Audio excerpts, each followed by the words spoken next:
কই বাজারে ব্যাগটা দিল না? আব্বা আব্বা আমার জন্য চকলেট আর খেলনা নিয়ে এসো। আচ্ছা আব্বা আনবো।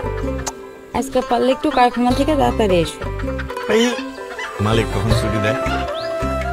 আসি।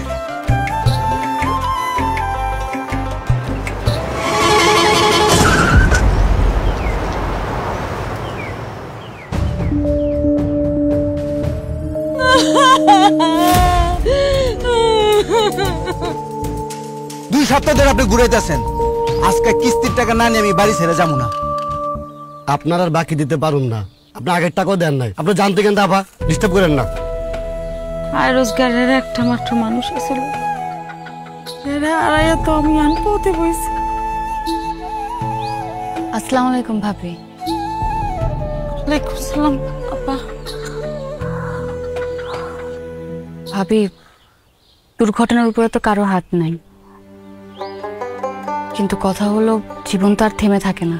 অনেক দিন হয়ে গেছে আপনার মেয়েটা কিন্তু স্কুলে যাচ্ছে না। ওকে স্কুলে পাঠান, ও কিন্তু পড়াশোনাতে খুব ভালো।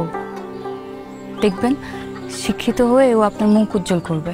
ভাত খাওয়ানোর টাকা নাই ঘরে, আর মায়ের পাঠামো স্কুলে, পাওনাদার রাইয়া বাড়িতে বয়া থাকে। কেমনে বাঁচবো আমরা কোন?